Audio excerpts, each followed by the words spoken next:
แจ่วไปให้ สวัสดีพี่น้องทุกที่สวัสดีภายในประเทศประเทศต่างประเทศทุกคนมันนี้ถือว่าเป็นโอกาสงามยามดีได้ทางอาจารย์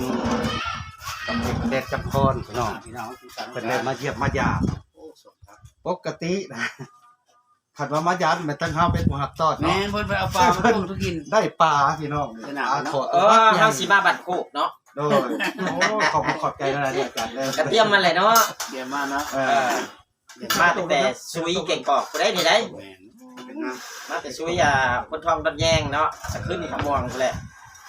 เราซิริยะกูแหละแถวนั้นมันมีโอ้ห่วยกาแซกินข้าวด้วยกันเด้อพี่น้องกินข้าวด้วยกันเด้อซุยมันแยกไปพูดได้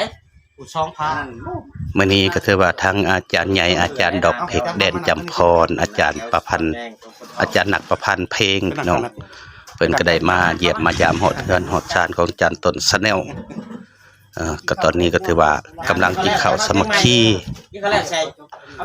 หลังจากที่ว่ารับประทานอาหารแล้วเนาะกินข้าวสามัคคีแล้วนี่ก็สิได้ให้ทั้งอาจารย์เพิ่นแต่งเพลงเกี่ยวกับสาวห้วยม่วงเนาะให้พี่น้องเฮาได้ฟังนำกันว่าในผลงานเพิ่นในผลงานการแต่งของเพิ่นสิออกมาเป็นจังใดเนาะ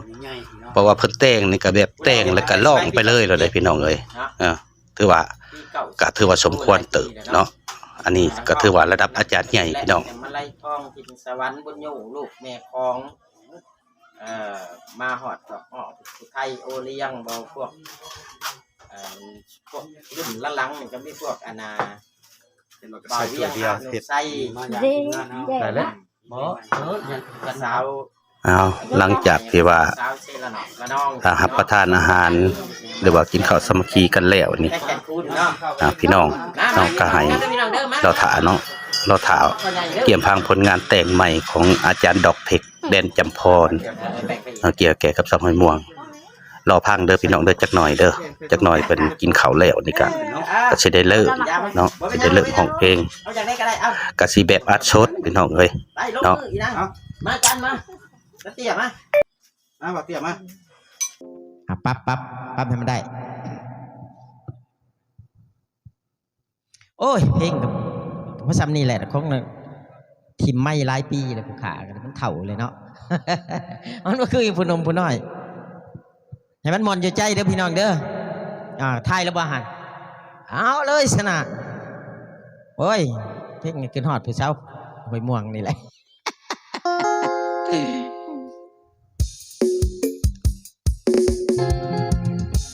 เอาซ่าก็ได้จันไม่ต้องมันเอาเปลี่ยนจังหวะให้เอาแบบสโลโบเลโลบางทีเนี่ยนะมันสบายห้องมันโบเป็นลำวงเด้นี่เนาะห้องมายามกันโลโชคโชคเอาปลามาไหนลูกเอาปลามาไหน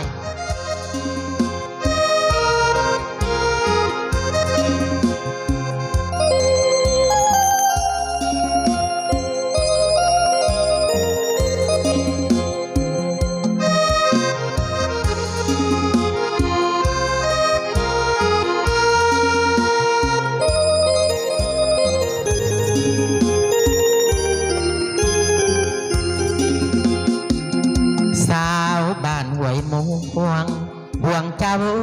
สิลืมน้ำคำอายคิดเห็นน้ำลำเมื่อยามที่จากน้องไปห่างกันแนวนี้ย่านแต่น้องมีสู้ไหมจากแม่นผู้บ่าวคนได้สิไปเฝ้าแงนแทนอายคิดหอดใจจอยใจคอยกะวังกาเวยานแต่อกหักอกเพควางเคคือดังหางวาวซึ่งลึงเสลอละเมื่อสิลมสิเท้านี่แล้วแนวว่ามักเขาผู้สาวดูต้นกาไข่คิดฮอดเจ้าหลายสิตายแล้วเด็ดพี่นี้ความหวังยังพอ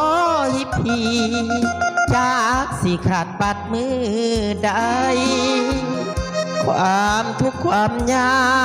กผักหักสองเฮาห่างไกลควาดเขียสิลมสิตายอยากได้เงินทองของมันสาวบ้านห้วยม่วงห่วงเจ้าสิมีสู้ไหมอดคิดเห็นคนห่างไกลหัวใจคิดหอดทุกวันคันได้เงินเตงสิมาขอน้องแก้มจัน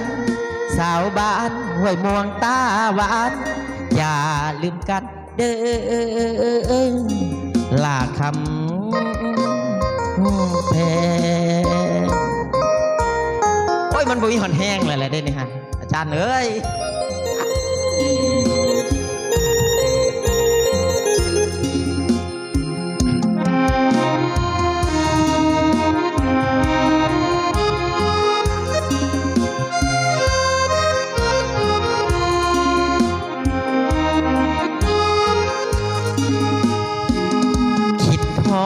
เจ้าลายสิตายแล้วเดปีนี้ความหวังยังพอหิบพีจากสิขาดปัดมือใดความทุกข์ความยากผักหักสองเฮาห่างไกลควาดเขียสิลมสิตายอยากได้เงินทองของมันสาวบ้านห้วยม่วงห่วงเจ้าสิมีแฟนใหม่อดคิดเห็นคนห่างไกลหัวใจคิดหอดทุกวันคันได้เงินเต่งสิมาขอน้องแก้มจันสาวบ้านห้วยม่วงตาหวานอย่าลืมกันเด้อลาคำแพง